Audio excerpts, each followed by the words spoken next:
Bem-vindos, bem-vindas em mais um podcast aqui do nosso programa Aqui Seu Direito. E hoje nós temos um entrevistado especial aqui que eu estou trazendo para vocês, para que a gente possa conhecer um pouco mais da nossa cidade e dele próprio, que tem muita história para contar. E eu estou falando aqui do nosso querido Miguel Haddad. Bom dia, Miguel. Bom dia, Charone, bom dia a todos. É um prazer poder estar aqui com vocês. Opa, muito obrigado aí pelo convite. Imagina. Primeiramente, eu quero lhe parabenizar pelo último dia 15 de outubro, que foi seu aniversário. 46 anos, né? 46 anos, quase isso. Mas é dia sempre do professor. É, dia do professor, mas é sempre um prazer recebê-lo aqui, viu? Muito bom, muito obrigado. E as portas sempre vão estar abertas aqui para o Miguel. E eu vou falar um pouquinho do mini currículo aqui do Miguel. Natural de Jundiaí, advogado, vereador por 2 mandatos, vice-prefeito, deputado estadual, prefeito de Jundiaí por 3 mandatos, deputado federal, presidente da Fundação de Desenvolvimento da Educação do Estado de São Paulo. Nossa, esse não é minha não, né? Faltou vice-prefeito. Vice-prefeito também, exatamente. Olha só, ainda ficou faltando. De mim não tem nada esse currículo, né? Meus parabéns por toda essa Muito história obrigado. aí, viu? Que você já cavalgou aí na sua luta, né? Na nossa luta. E eu vejo que o sobrenome Haddad é Oriente Médio, né? Meus pais são... Eu sou descendente de libanês, né? Meus pais vieram do Líbano, imigrantes, né? Se estabeleceram aqui em Jundiaí, sempre nessa questão do comércio, como mascate, depois como no comércio, e a minha história toda, ela é em Jundiaí. Né? Olha só, eu que nasci legal. na Ponte São João e desde então a minha vida é dentro da cidade de Jundiaí e se confunde muito com a vida pública, Charone, né? Porque Entendi. eu sempre estive muito envolvido com a vida pública, desde o tempo da faculdade de Direito, eu me formei em Direito, como você, né? Sim, exato. E eu sou Nós temos algumas advogado. coisas em comum, né? Que eu sou advogado também, então eu sou neto de libanês. Então tá Então- aí, então, muitas coisas em comum. Mas eu me formei em Direito, né? Sim. E advoguei um pouquinho no início, mas nessa época da faculdade, logo após o término da faculdade, eu me lanço como candidato a vereador. Em Olha 82 só. e em 83 assumo meu primeiro mandato. Entendi. E qual foi o gatilho para o advogado se tornar político? A verdade é que havia um clima muito favorável, em 82 havia um clima muito favorável às questões políticas, à abertura. Nós saímos já de um processo meio de ditadura para um processo mais democrático, a abertura em relação à política, aos temas. E a Faculdade de Direito sempre fervilhou muito nesse sentido, né? Então, Entendi. era um espaço importante. Tanto é que naquela oportunidade, vários alunos foram candidatos. Para você Olha ter uma só. ideia, da minha classe, foram 2 vereadores eleitos. O José Geraldo, que Aham. infelizmente faleceu já faz alguns anos, e eu, isso só da minha classe. Olha Então, só. havia mesmo esse clima favorável ao envolvimento político. Entendi. E o que é interessante é que a sua história toda gira em torno aqui de Jundiaí, da cidade, né?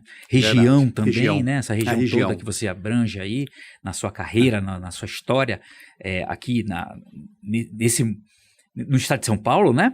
E eu foco muito na questão da época que você foi prefeito de Jundiaí. Uhum. E realmente você fez a proeza de conseguir com que Jundiaí fosse eleita a melhor cidade em gestão pública. Foi sim. Como é que funcionou isso aí? O que foi equipe, foco? O que levou a essa conquista? Quando nós assumimos em 97, eu enquanto prefeito, nós sempre trabalhamos no sentido de termos a excelência nos resultados. E tínhamos muito claro, Charone, que a cidade ela não é uma construtora, mas ela é muito mais uma prestadora de serviços. Certo. E que era importante você ter um equilíbrio fiscal. Tanto é que quando começou-se a discussão do equilíbrio fiscal, que o então presidente Fernando Henrique propunha, né, a lei onde você tinha que ter o equilíbrio fiscal, eu fui um dos primeiros prefeitos a fazer a defesa de você ter um equilíbrio, de zerar o déficit público, né, para que as cidades pudessem avançar. Porque como é a história das cidades? Era assim, o prefeito assumia, reclamava durante 2 anos que o prefeito anterior havia deixado uma dívida imensa, e os próximos 2 anos ele endividava o município. Essa era como funcionava. E tanto é que os prestadores de serviço, quem vendia alguma coisa às prefeituras ou prestava algum serviço, cobrava muito mais do que se cobrava no mercado junto à iniciativa privada. Por quê? Porque a prefeitura era mal pagadora. Ela não pagava em dia. E já se sabia disso. Então, havia um sobrepreço. Não estou falando no caso de Jundiaí, estou falando no Brasil como um todo. Sim, como um todo. Havia um sobrepreço, porque sabia que haveria atrasos no pagamento. Então, essa era a realidade do Brasil. A lei de responsabilidade fiscal, houve um movimento, inclusive, liderado pelo então prefeito de BH, Belo Horizonte, contra a lei de responsabilidade fiscal. Nós fizemos a defesa da lei de responsabilidade fiscal. Por que, Charone? Inclusive, houve um editorial, eu escrevi um artigo que foi publicado no Estado de São Paulo, falando da importância da lei de responsabilidade fiscal, do déficit zero. E no dia seguinte houve um editorial em cima desse meu artigo, também indo ao encontro dessa responsabilidade fiscal. Então, a primeira coisa, quem quer governar, o governo, tanto no Estado quanto no país, quanto na cidade, não é diferente de uma família. Você não gasta mais do que arrecada. Você não gasta mais do que você ganha. Ganha 1.000, você gasta menos de 1.000. Você não pode gastar 1.100, 1.200. Só nós começamos, em primeiro, pondo ordem. Então, Miguel, você organizou a casa nesse momento, né? Nós organizamos Agora, essa colocação que você falou, 2 anos reclamando e 2 anos endividando. Caramba, eu acho que até hoje existem cidades que ainda fazem isso, né? Existem cidades. É lógico que o próprio Tribunal de Contas, tudo mais, a legislação, a lei de responsabilidade fiscal que foi aprovada, tudo isso foi criando alguns engessamentos para que os prefeitos, principalmente, não gastassem mais do que arrecadassem. Mas continua assim, você tem esse tipo de problema, algumas cidades assumem com seríssimas dificuldades. Entendi. Uma das peças relevantes também da administração do Miguel, quando prefeito de Jundiaí, foi a questão de 100% do tratamento do esgoto. Caramba, isso é um marco histórico, né? Porque no Brasil, no país que a gente vive hoje, que a gente sabe a situação, eu mesmo sou de uma cidade no norte, Belém do Pará, que a gente sabe que tem as palafitas lá, lógico, que lá tem mais de 2 milhões de habitantes e tudo mais, mas a regrinha, a organização, o tipo de ordem que você vai colocar na casa, como você falou, te possibilita fazer alguns investimentos. Como foi que você conseguiu isso? A verdade é que você governar é definir prioridades. Você tem que definir o que é prioridade. Novamente, eu vou ficar, por exemplo, da casa, que é que as pessoas compreendem melhor. Você tem as prioridades. O que é? Primeiro, é comprar o remédio, é pagar o aluguel, é a energia, é a água. Bom, depois você começa a pensar no supérfluo, né? Na viagem, trocar o carro, enfim. E o governo não é muito diferente. Você define o que é prioridade. Saneamento deveria ser prioridade em qualquer administração no Brasil.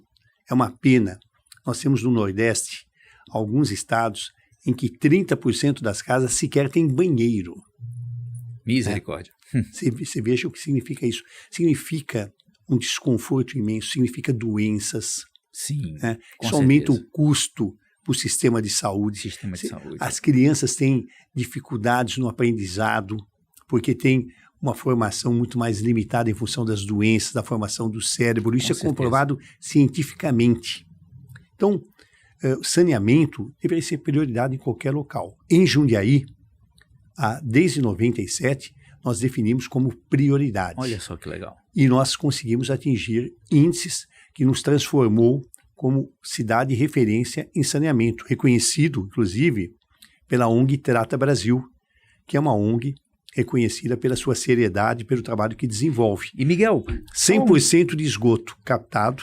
Olha só. 98% de esgoto captado e desse 100% tratado. Caramba.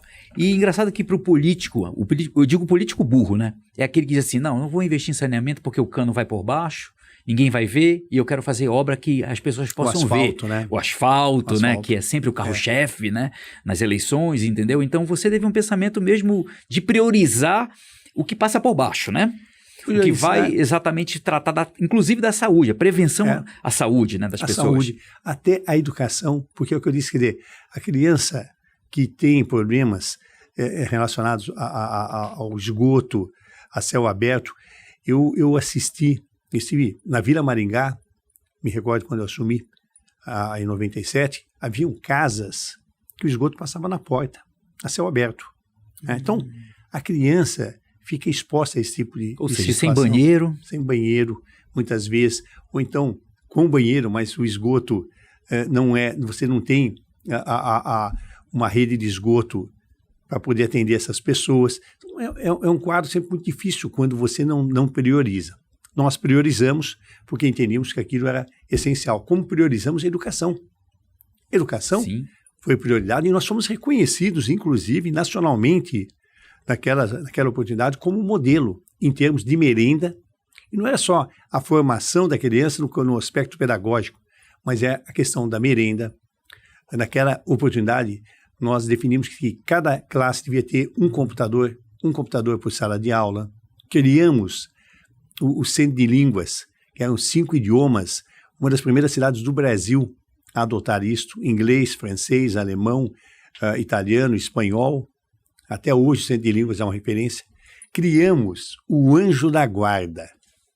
O Anjo da Guarda, que até hoje funciona como referência. Então, o Anjo da Guarda é uma viatura, guardas preparados na porta da escola.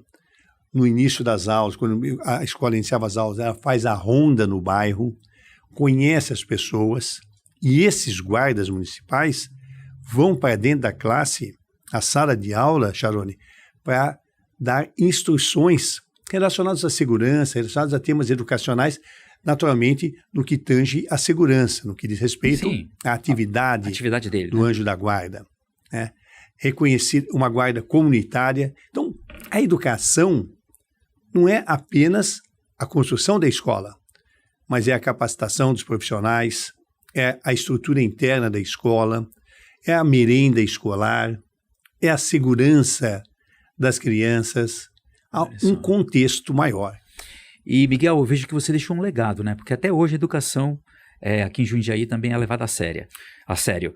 E, por exemplo, quando eu mudei para cá, muitas pessoas chegaram comigo e disseram assim: olha, Charone, coloca seu filho na escola municipal, porque é melhor que a particular, é referência.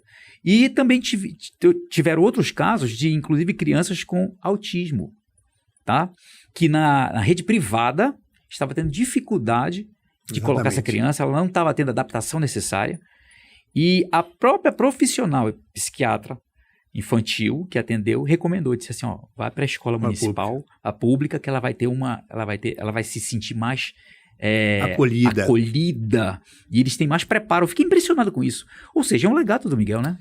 Nós implantamos aquela oportunidade, e agora o prefeito Luiz Fernando ampliou o inglês na rede municipal, que não existia isso. Não existia, sim. Nós implantamos 2 professores na sala de aula, exatamente para poder dar uma atenção às crianças. Então, houve uma série de ações, inclusive, em relação à educação, que é o que eu falei para você, Charone. A educação não é apenas uma construção de uma escola bonita, sabe, um bom prédio. Não, é lógico que é ótimo você ter um bom prédio, mas você precisa ter toda uma estrutura. Ao final, o fundamental é que a criança termine o ano letivo sabendo ler, escrever, atingindo os objetivos que no início do ano letivo se definiu. Isso que é fundamental. Sim. Terminou o ano letivo, a criança está bem psicologicamente. Quando nós implantamos o Anjo da Guarda, eu tenho inclusive, Charone, reportagens, inclusive do JJ, em que um aluno diz assim: bom, agora acabaram as brigas na porta da escola. Caramba! Você veja, né? E o traficante que até então adotava a criança, nas escolas, né? Ele foi obrigado a se afastar. Então, você dava para os pais um grau de segurança. Então, a educação é um contexto maior e é fundamental que a criança saia ao final do ano letivo sabendo tendo atingido os índices, os objetivos Claro. que se propôs no início do ano letivo. Isso é fundamental. Miguel, meus parabéns por você abordar com prioridade esses temas tão importantes, que muita gente Obrigado. deixa de lado, né? E realmente eu vejo que você focou nisso aí junto com a sua equipe. Gente, estou entrevistando aqui o Dr. Miguel Haddad, ex-prefeito de Jundiaí, vice-prefeito. O currículo dele é tão grande que eu não vou poder repetir aqui com vocês. Mas fica ligado aqui nesse podcast, fica ligado aqui nesse bate-papo, porque você vai aprender muita coisa sobre a nossa cidade, sobre a vida, sobre prioridade, sobre política. E a gente vai poder se atualizar aqui também, porque ele é sempre ligado nas questões que estão acontecendo no Brasil, no mundo e na nossa cidade. Então, isso é importante. Por isso, o Miguel está aqui com a gente. Vou falar um pouquinho do Miguel, deputado federal. Eu vi que uma das principais pautas suas era meio ambiente. Meio ambiente, é verdade. Eu tenho projetos que até agora tramitam na Câmara Federal. Caramba! E que são relevantes, né? Um deles, já vou ficar num único exemplo, eu apresentei um projeto que as áreas que sofressem queimadas, que é o que tem acontecido muito hoje no Brasil, o que acontece? Há uma queimada que às vezes é criminosa, às vezes não, mas se transforma aquele espaço, depois da queimada, em pasto. Sim. Esta é a tendência e os números mostram claramente isso. Então, o meu projeto propõe o seguinte, que a queimada, independente de se constatar que seja criminosa ou não, espontânea, ela tem que ser recuperada. Ela não pode ser utilizada para qualquer outro tipo de atividade. Qual era o objetivo? Diminuir o estímulo para que as pessoas pusessem fogo na mata. Entendi.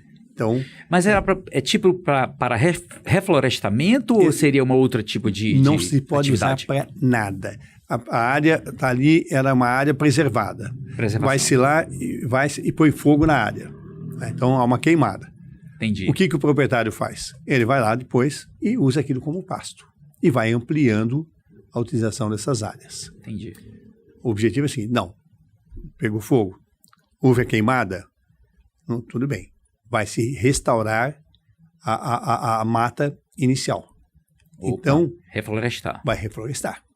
Reflorestar, mas não para corte nem nada. É um reflorestamento com o objetivo de preservação. Preservação da mata mesmo, da floresta. Esse é um dos projetos que está tramitando, que eu acho que eu entendo que ajudaria muito, né, se fosse aprovado. Porque com isso você impede, ou desestimula, não impede, mas você desestimula, não há mais razão para que se ponha fogo na mata, com o objetivo de se utilizar isso posteriormente aquelas áreas. Entendi. Pegando esse gancho de meio ambiente, de questão de espaço, de queimada e tudo mais, bora falar um pouquinho sobre a Serra do Japi, aquele entorno ali da Serra do Japi. Qual é o teu projeto, Miguel? O que é que você pensa para aquela região ali de Cabreúva, Pirapora, aquela região ali do Japi? Eu apresentei um projeto, inclusive, na Câmara Federal, criando os consórcios. Consórcios, porque é fundamental. O que acontece hoje, vamos pegar o exemplo da Serra do Japi. Tá. A Serra do Japi se encontra em 4 municípios. A Serra do Japi não está só em Jundiaí. Ela está em Cabreúva, em Jundiaí, em Pirapora do Bom Jesus e em Cajamar. Cajamar também, isso, exato. Cajamar também. Então, 90% praticamente estão em Cabreúva e Jundiaí. Em Jundiaí, eu, enquanto prefeito, nós criamos a Lei 417, que foi uma lei que foi estudada, discutida, inclusive, com ONGs ambientalistas, participou a comunidade, e ela ampliou a área da Serra do Tombamento. Então, digamos o seguinte, você tinha uma área delimitada. Certo. Nós ampliamos isso, né? Aumentamos o tamanho dessa área. Com isso, nós criamos um colchão, um amortecimento em relação à serra. Porque você tinha a serra e na divisa você tinha a área urbana. Nós dissemos, opa, nós não podemos manter isso. Nós vamos que tem a serra, o tombamento, e aí você tem uma área grande, né, que protege ali o pé da serra. Exatamente. É o entorno da serra. Nós tivemos um entorno da serra né? que preserva também a serra. Entendi. Então, isso deu um grau de conforto. Criamos um conselho da Serra do Japi. qualquer coisa que aconteça na Serra do Japi, existe um conselho municipal que discute e que é formado por pessoas da sociedade. Queremos um fundo específico de investimentos para a Serra. Entendi. Recursos que são destinados para serem usados na preservação da Serra. E queremos uma corporação da Guarda Municipal específica também Caramba. para a Serra do Japi. Então, a Serra do Japi, no trecho de Jundiaí, está bem preservada. Certo. O problema é que a ave que está na parte de Cabriúva de manhã, à tarde está em Jundiaí. O fogo que inicia em Pirapora de Bom Jesus Daqui a pouco está em Jundiaí. contamina também a cidade de Jundiaí. Então, Claro. não basta você preservar o trecho de Jundiaí. Você precisa preservar todos os outros. O entorno em geral da serra, né? A serra como um todo. Entendi. Eu conversei com o prefeito de Cabriúva, conversei com o prefeito de Cajamar, solicitando, sugerindo para que a Lei 417, que foi implantada em Jundiaí, pudesse também ser implantadas em Cabriúva e em Cajamar. Entendi. E também estou propondo agora uma reunião, dentro de mais uns 15 dias, para que nós possamos criar um consórcio entre os municípios, buscando ampliar a preservação. Olha só. É dentro desse contexto que, embora a parte de Jundiaí, o trecho de Jundiaí é um Esteja trecho preservado. esteja preservado, isso não significa que não tenhamos que manter essa fiscalização, Claro. e quem faz isso é a sociedade. Certo. A sociedade faz isso muito bem, mas nós temos que ampliar isso, porque não basta você ter um trecho da serra preservado. Entendi. Então, Miguel, só para o pessoal entender melhor, seria um bolsão ali no entorno da Serra do Japi de preservação ambiental. É mais ou menos isso. Você imagina o seguinte, que a serra é esse jornal aqui. Ok. Né? O que nós fizemos? Nós pegamos tudo em volta aqui assim, Isso. e dissemos assim, não, isso aqui também vai ser preservado. Certo. Né? De tal forma que... Resguardando, né, inclusive a própria serra, né? Exatamente, esse é o objetivo. Era que você pudesse ampliar. Poxa, que legal. É quase que um escudo em volta Já da entendi. serra. É a atmosfera. É. É a atmosfera ali da Serra do Japi, né? Exatamente. Que fica no entorno protegendo, né? Exatamente. Eu vi que você, como deputado, você votou a favor do impeachment da presidente Dilma Rousseff. Foi, Também foi a favor Sim. da cassação do deputado Eduardo Cunha também. e pelo afastamento do presidente Michel Temer. Foi. Ou seja, temas polêmicos, você estava lá. Temas polêmicos, veja bem. Do presidente Michel Temer foi um momento muito delicado, porque eu era deputado e votamos em vários projetos que o presidente Michel Temer havia proposto, né? A questão da reforma trabalhista, outros temas nós apoiamos naquela oportunidade, e aí surge essa questão aí da investigação. E o presidente me ligou e me pediu para que eu votasse contrário. E eu até disse para ele, presidente, uma situação muito difícil, a minha tendência é de votar a favor. E votei a favor. Tive, Charone, sabia que teria, a partir daquele momento, dificuldades. Com certeza. Então tive recursos suspensos, emendas, Entendi. cortadas. Não me surpreendeu. Mas eu tinha um compromisso, né, que entendia que a investigação era importante. A investigação não significa uma condenação ou um pré-julgamento, né? É uma oportunidade, inclusive, do presidente se defender. E como ele se defendeu? Sim, com certeza. Defendeu. Mas foi um momento delicado, o presidente no poder, eu enquanto deputado, um pedido do presidente, você nega o pedido e sabe que haverá uma retaliação, o que é natural. Com certeza, absoluta. No caso da presidente Dilma, o impeachment, eu votei a favor do impeachment, como votaria novamente. Sim. Acho que foi uma medida correta naquele momento. Entendi. E o Eduardo Cunha, a cassação também. São momentos difíceis, mas que quem está na vida pública sabe que tem essa obrigação. Exatamente. Nem sempre você vota aquilo que é agradável, que tem a anuência da sociedade. Exato. E, Miguel, nem todo mundo tem essa coragem também, né? O presidente liga para você e diz, vota por favor, vota, É um momento vota contra. difícil, Então, Charone. realmente você tem que Se eu disser ter pra coragem você para que fazer não, isso, né? E até porque o Michel Temer, o presidente Michel Temer, nós nos conhecemos já há muitos anos.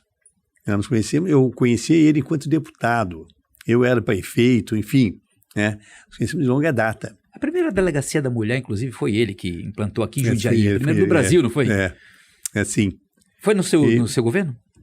Sabe que, não, acho que foi no governo do Benassi, a memória tá. não me trai, foi no governo Entendi. do Benassi. Ah, foi ele, não foi? Eu acho que foi Michel ele. Temer? A minha dúvida é, acredito que foi ele sim. É, com ele era certeza. secretário de segurança, ele era Isso. secretário de segurança, e acho que o Fleury, se a memória não me trai, era o governador, eu não me recordo dessas datas porque, mas eu acho que foi a ele, primeira sim. do Brasil. Foi a Fiz primeira uma do Brasil, pesquisa, isso sim. Que exato. foi a primeira do Brasil, sim. Exato. Mas você tem momentos difíceis mesmo. Quem está no poder público tem que saber enfrentar isto, né? E estar ao lado das medidas que você considera as mais corretas. Nem sempre você acerta, né? Sim. Nós estamos sujeitos a acertos e erros. Com certeza. Mas é Faz parte, né? fundamental O aprendizado, que você, né? Mas é essencial que você faça de acordo com a sua consciência, daquilo que você compreende que é o melhor para o país, que é o melhor para o Estado, que é o melhor para a sua cidade. Miguel, mais uma vez, parabéns pela sua coragem. Muito obrigado. Ano que vem, ano eleitoral. As peças do quebra-cabeça começam a ser colocadas, encaixadas. Qual imagem você espera ver dessas peças encaixadas? Charone, como é que eu vejo a cidade? Jundiaí é uma boa cidade. Tem problemas, é lógico que ela tem, mas era uma boa cidade na média das cidades brasileiras. E uma das razões é porque Jundiaí teve continuidade administrativa. O PSDB esteve à frente da cidade durante os últimos 25 anos. Nossa, muito tempo, hein? E teve um ganho. Qual foi o ganho? A continuidade administrativa. É você continuar as obras iniciadas, os programas, as ações. Caramba. Porque se isso não tiver continuidade, você tem um grande prejuízo. Isso, a obra para. E não é só a programa obra não desenvolve. física. Não é só a obra física. Eu vou dar exemplos. Quando eu deixei o governo pelo meu terceiro mandato, nós deixamos um sistema de controle do transporte público, onde nós tínhamos uma sala, onde nós tínhamos o controle absoluto de quantos ônibus circulavam dentro da cidade, quantos ônibus reserva estavam apostos para frente a uma quebra, a um defeito de um ônibus que estivesse no sistema, se o ônibus estava atrasado ou não, se ele parava nos pontos ou não, nós tínhamos um controle absoluto. Quando eu deixo o governo, assume um outro governo. Certo. E ele suspende todo esse projeto. Então você imagine o prejuízo que isso causou. Nesse momento, o prefeito Luiz Fernando retoma esse projeto e está desenvolvendo e estamos retomando esse controle do transporte público que é essencial para a população. Entendi. Então, eu estou só ilustrando o seguinte, quer dizer, toda vez que você interrompe um projeto, isso tem um custo para o município. Como eu vejo a eleição do ano que vem, como eu vejo o processo do ano que vem? Em primeiro lugar, alguém que continue as ações desenvolvidas pelo atual governo, né? Ele pode desenvolver novos projetos, o que é natural. É natural que quem assume queira ter novas propostas e é saudável. Saudável. Exato. Mas é fundamental que ele continue aquilo que está dando certo, que está avançando, obras físicas, projetos que foram implantados, que não podem ser interrompidos. É dessa forma que eu vejo. Perfeito. Espero que também quem assuma seja uma pessoa competente, com experiência, e que possa conduzir, de fato, o município. Eu, quando fui prefeito, assumi já com uma certa experiência. Eu já era deputado, vereador, tinha vice-prefeito.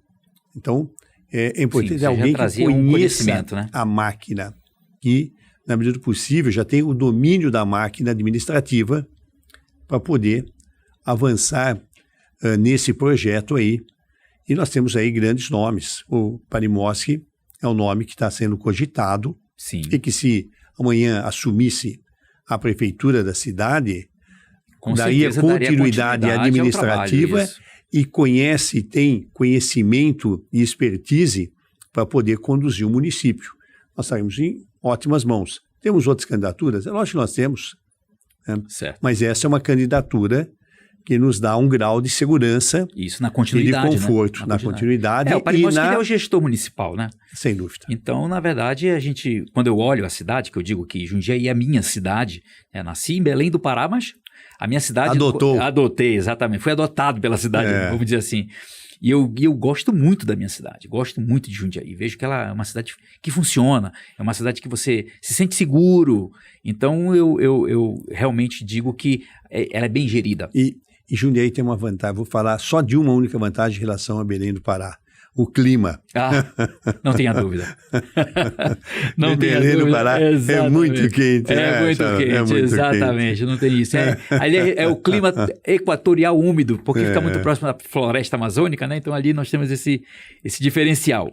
O que a gente precisa melhorar ainda na nossa bela Jundiaí, no seu ponto de vista? Charlone, a cidade ela sempre vai tendo novos desafios. Ela está sempre em construção. Porque quando você avança no setor, você tem novas demandas. E você vai buscando essa excelência mesmo. Então, eu sempre brinco. Você tem uma estrada de 10 quilômetros. Você asfalta 5. Quem vem, precisa asfaltar os outros 5 restantes. Ok. Então, mas sempre você tem novas demandas. Até pela exigência da população.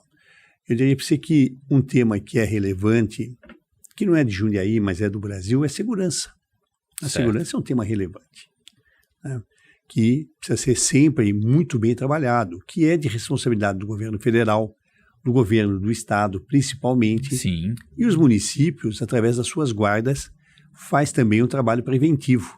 Claro. A Guarda Municipal de Jundiaí é uma guarda reconhecida, é uma guarda que muito bem equipada. Eu, enquanto deputado federal, encaminhei emendas, mais de 2 milhões para a Guarda Municipal de Jundiaí, para equipamentos, armamentos, coletes, à prova de bala, viaturas.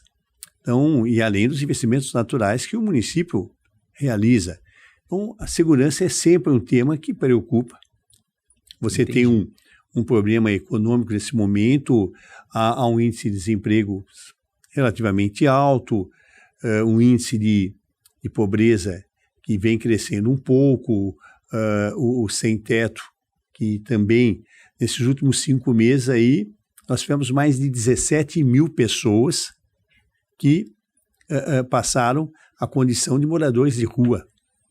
Isso significa 5,8 por hora de pessoas que passam a ser pessoas sem teto. É um índice alarmante, é um índice preocupante não só pela abordagem da segurança, mas também pelos problemas sociais de pessoas que, por algumas razões, passam a ser moradores de rua. E isso não é escolha. Isso não é escolha, isso não é opção. É um problema social mesmo. Isso, né? É um problema social, é necessidade. Ele não tem mais como. E é um problema social do Brasil. Na verdade, não é um problema social só de Jundiaí, né? Não, e quando eu falo desses números, estou falando de Brasil. Sim. Jundiaí sempre tem um quadro muito mais, vamos dizer, confortável em relação aos números apresentados quando nós falamos de Brasil como um todo. Entendi. Então, são problemas graves e que têm que ser enfrentados. Certo. O problema social é um problema a questão do emprego, do desenvolvimento, é um problema que se resolve localmente? Não. É lógico que os municípios dão a sua contribuição. Há municípios em que você tem um quadro melhor do que outros. Mas esses são problemas de âmbito nacional e que refletem no município. Então, segurança é um tema que reflete no município. A mobilidade é um problema sempre, e o Brasil tem uma política de estimular o automóvel ao invés de estimular o transporte público. Exato, diferente da Europa, né? Diferente da Europa. Então, aqui, o estímulo é para o transporte, é para a compra do carro, é o automóvel. Sim. Nunca, eu não vejo uma política efetiva do governo federal em relação ao transporte público. Exato. O governo do estado agora começa a falar um pouco mais em ferrovia, mas que é um tema recorrente, e que é muito bem-vindo. É importante que nós tenhamos mesmo um transporte público de melhor qualidade. Então, quando você fala de cidades, os problemas a serem enfrentados, nós temos aí uma gama de problemas. Agora, temos situações também de conforto em que avançamos. Água. Você falou do esgoto. Sim, falei Mas do água, esgoto. nós entregamos uma represa e nós afirmávamos naquela oportunidade, olha, nós vamos ter água para os próximos 20, 30 anos. Já se passaram isso. Olha só. E a água está aí, está garantida. É lógico que precisa continuar fazendo investimentos. Claro. Se você parar de fazer, Charone, nós teremos problemas, mas foram bem resolvidos. Saneamento, água, esgoto, muito bem resolvido. A educação, é lógico que você enfrenta algumas dificuldades, mas quando você olha para o sistema de educação de Jundiaí, é um sistema que dá um conforto. E quando estou falando da educação, estou falando da creche também, falando só da escola. Sim, sim. Você dá um grau de conforto aos pais. Você mesmo falou, olha, na abertura, né? E pedir, às vezes, uma criança autista, uma coisa que a escola pública é uma escola que o pai deixa o seu filho lá e sabe que ele está seguro. Isso, está o acolhimento é melhor, um acolhimento, tá seguro, um aprendizado, professores capacitados, enfim. Então, são temas que nós avançamos. O seu Hospital São Vicente, há problemas? Há filas? Mas ele é um hospital confiável. Isso, é um hospital escola, que funciona bem, escola, né? É um hospital escola. Agora, diz assim, mas e Miguel, e a cidade não tem problema? Tem, é lógico que tem. Uhum. A mobilidade tem que ser enfrentada. É um problema que vem preocupando o Brasil como um todo. Miguel, o povo que mora em São Paulo quer morar em Jundiaí agora. Então, como é que se faz? É A cidade cresce, e aí o número de carros também aumenta, a mobilidade fica prejudicada, então tem que pensar. São problemas que vão surgindo no decorrer. Exatamente. Quando você melhora, às vezes eles são consequências da melhora da qualidade da cidade. Exatamente. A cidade melhora, as pessoas querem vir para cá, querem morar aqui. Querem morar aqui. Então, e você sempre também tem que manter um equilíbrio, né? Ter uma cidade boa, uma cidade que pegue, atenda todas as classes sociais. Ela não pode ser uma cidade só para classe A e B. Exato. Ela tem que ser uma cidade em que quem é da classe C, quem é da classe D, quem é da classe E, tem acesso também à moradia, possa viver aqui com dignidade. Entendi. Então, a cidade tem que ter esse equilíbrio.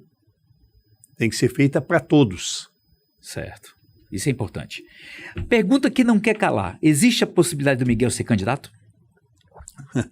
Veja, eu antes de subir para essa nossa entrevista, o taxista me disse assim, embaixo aqui na Rua Barão, Miguel, eu vou fazer sua campanha. Né? Ele disse, não, eu não sou candidato. Né? Não, eu fui por 3 vezes prefeito, acho que ser prefeito numa cidade como Jundiaí é motivo de orgulho para qualquer pessoa, uma cidade importante no cenário nacional, no cenário estadual, na regional, é uma cidade extremamente importante, é um grande desafio, é uma responsabilidade, mas ao mesmo tempo é um motivo de satisfação, né? Assumir uma cidade como Jundiaí. Nós temos aí bons nomes que estão se colocando, que podem desenvolver um bom trabalho e que, se nós tivermos nomes com essa qualidade que nós estamos tendo nesse momento, eu vou apoiar uma candidatura, vou fazer um trabalho pela cidade. A minha compreensão, Charone, é que eu posso ajudar a cidade independente de mandato. Entendi. Quando eu deixei o meu segundo mandato de prefeito, eu fiquei naturalmente sem mandato, né? Deixei de ser prefeito, fiquei sem mandato. Durante esse tempo, eu montei uma ONG, Jundiaí Solidária, chamava. O que nós fazíamos? Eu e a Maria Rita desenvolvíamos cursos nos bairros da cidade. E não havia dinheiro público. Nós tínhamos algumas empresas que faziam doações, mas os recursos, mais recursos que nós colocávamos, nós conseguimos desenvolver cursos para a população de baixa renda nos bairros da cidade de Jundiaí e da região. Olha só que então, legal. Nesse momento, eu não tenho mandato, mas eu tenho conseguido emendas, inclusive, né? Mesmo sem ter mandato, emendas. Você tem a sua influência política, né? Eu continuo trabalhando. Então, você pode trabalhar pela cidade, pela região, Entendi. Independente de ter mandato. Lógico que com o mandato você tem algumas facilidades. Claro. Mas não há necessidade de mandatos. Então, Entendi. Eu vou continuar trabalhando pela cidade, trabalhando pela região, tenho sempre demandas, mas independente de mandato. Eu acho que nós temos bons nomes aí postos que podem desenvolver um bom trabalho e é nessa linha que nós vamos ajudar. Inclusive o Parimoschi, que pode dar continuidade em todo esse trabalho, né? O Parimoschi já é um nome que ganhando as eleições, Exato. a cidade está segura. Tem um bom timoneiro, né, conduzindo a cidade. Graças a Deus. A gente sabe que mudou o governo de São Paulo. Hoje nós temos o governador Tarcísio. Hoje a gente sabe que o prefeito Luiz Fernando está no PL. E essa mudança de partido, o prefeito indo para o mesmo partido que o governador, isso traz expectativas boas para a cidade? Olha, embora o governador seja no Republicanos, né, mas são partidos... Não está no PL? Não, mas são partidos muito alinhados. Ah, tá. Então, quando essa confusão é porque exatamente os partidos são muito alinhados. Quando você pega o PL, o Republicanos, eles estão tão alinhados, Charone, que há uma confusão natural. Há uma confusão natural, né? Você não sabe quem... Até peço desculpas aqui imagine, pela confusão. você não sabe quem está em qual partido. Isso. Sinceramente, eu às vezes também me confundo. Né? Então, essa não é um privilégio seu. Então, tá bom, menos pior para mim. Mas é lógico que esse alinhamento, né, ajuda a cidade. Há uma tendência, né, de você, o alinhamento partidário, teoricamente, ajuda a cidade. Então, essa escolha é uma escolha que pode trazer benefícios para a cidade e é dentro dessa expectativa, né? Essa é a nossa expectativa. Isso, inclusive o governador fala sobre a respeito das ferrovias que você tratou agora. Exatamente. De um trem que sairia de São Paulo, iria para Campinas e passaria aqui por Jundiaí, né? Se você melhorar a ferrovia, você já tem um ganho efetivo. Eu conversava há uns 10 dias com um secretário em Jundiaí e ele me disse, olha, Miguel, e isso é verdadeiro, eu precisava ir para São Paulo. Eu fui até a estação de Jundiaí, vou até citar o nome do secretário, foi o Sinésio. Sim, fui até a estação, peguei o trem, ali, cheguei na estação da Luz, se a memória não me trai, peguei o metrô, né, fiz o que tinha que fazer, voltei, né, e o valor que ele havia gasto, eu não me recordo exatamente, mas era alguma coisa irrisório. Assim, irrisório, tipo ida e volta, acho que foram 7, 8 reais, de ida e volta, foi uma coisa muito baixa. Entendi. Então, quando você tem, né, um sistema ferroviário de qualidade, que pode, inclusive, ajudar no transporte, não só de passageiros, mas transporte de cargas, olha só. Isso reduziria os custos Brasil, daria uma opção ao cidadão, mais uma opção, e a um custo muito menor. Se tiver qualidade, Charone, uma boa parte das pessoas fazem opção. Por que quando as pessoas vão para a Europa, ela usa metrô? Ela usa o transporte público? Porque é um transporte de boa qualidade. Funciona, né? Te leva para os locais principais. Te leva para os locais, é limpo, é rápido, né? Um custo é baixo. Então, o Brasil, se nós tivéssemos um bom transporte público, você também teria um número de pessoas, um número de usuários muito grande. Agora, você não pode exigir da pessoa que ela migre do automóvel para o transporte público, um transporte público que não é pontual, que não vai para todos os locais, que tem um custo alto, que não é um transporte limpo, sabe? Então, que não é um transporte seguro. Então, você não pode pedir para as pessoas migrarem. Não tem Ele como. compra a moto e vai de moto. Ele vai de moto, Ele compra um automóvel e vai de automóvel. Exato. Porque ele sabe a hora que ele vai chegar, sabe que é um transporte mais seguro em termos de limpeza, enfim. Por que o prefeito de Londres, de Amsterdã, usa um transporte público?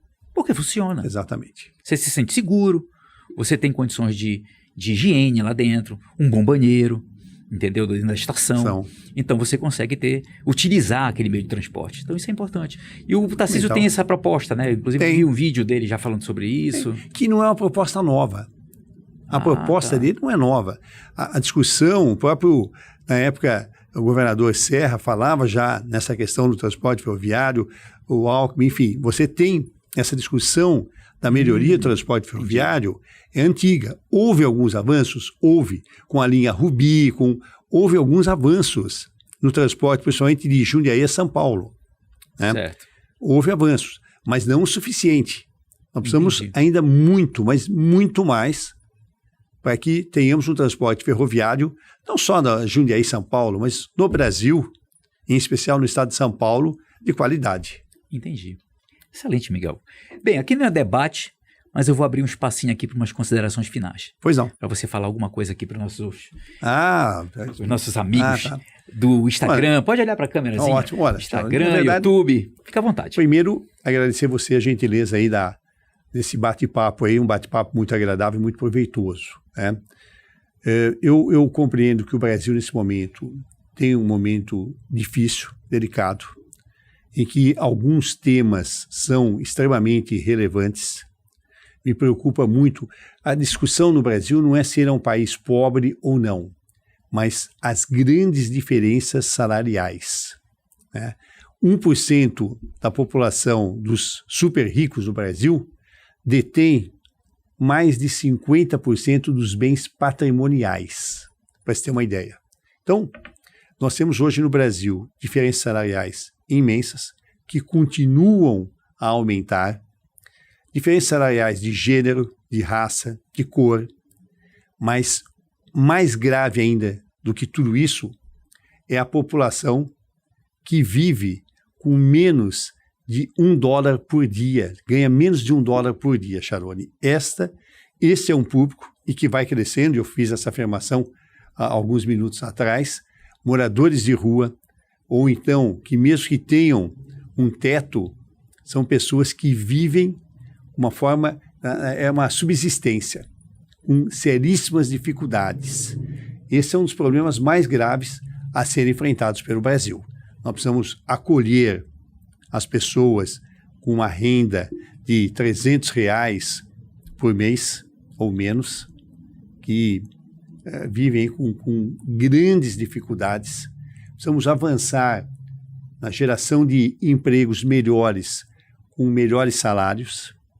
Vamos socorrer, criar oportunidades para que, e quando a gente fala em oportunidades, é que todos tenham as mesmas oportunidades.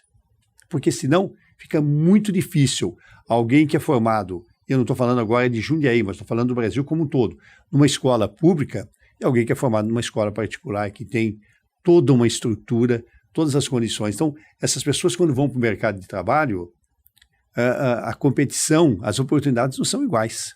Então, esse é um grande desafio do Brasil. O problema social é um grande desafio, precisa ser melhorado, e o saneamento é uma das soluções. A educação de qualidade é outra, porque senão nós vamos perpetuar a miséria. O pai é pobre, o avô é pobre, o filho é pobre, o bisneto será pobre. Por quê? Porque ele não tem as mesmas oportunidades. Não há como discutir que alguém que nasce na classe A, e eu volto a dizer, que tem uma bela estrutura familiar, que tem toda uma formação educacional, que faz uma boa faculdade, quando sai, os dois disputam o mercado, quem é da classe E e quem tem toda essa formação, lógico que a colocação no mercado de trabalho por os melhores salários, os melhores empregos, serão destes que estão aí na classe A e B.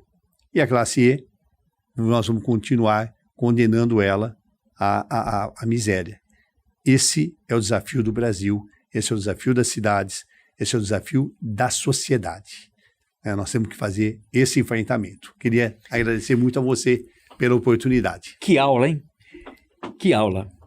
Bem, eu entrevistei aqui, conversamos aqui no nosso bate-papo no podcast JJ com Miguel Haddad, inteligentíssimo. Muito obrigado. Eu vou colocar aqui um pouquinho da sua sabedoria, do seu conhecimento. Imagina. Aqui para todos nós. Você é muito gentil. Para que a gente possa aprender com você, Imagina. Entendeu? Porque você tem uma história e um legado.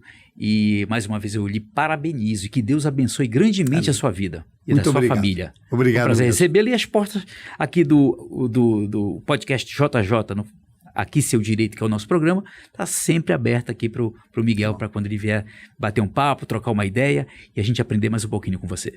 Novamente agradecer a você, agradecer a gentileza aí ao convite, cumprimentar aí as pessoas que nos assistem, né, que nos dão esse prazer aí, que a verdade é que todos nós, né, a sociedade é constituída de todos nós fazemos parte aí temos essa responsabilidade. E você faz um programa importante, que é essa discussão sobre a sociedade, sobre a cidade, sobre direito, né? Exato, leva informação, né? Leva informação, exatamente, é importantíssimo. Informação né? importante. e você conduz muito bem. Meus parabéns aí, fiquei muito bem impressionado. O elogio muito obrigado. seu é muito bem-vindo. Muito obrigado. E a gente se vê no próximo Aqui Seu Direito, formato podcast JJ, na próxima semana, se Deus quiser. Fique com Deus.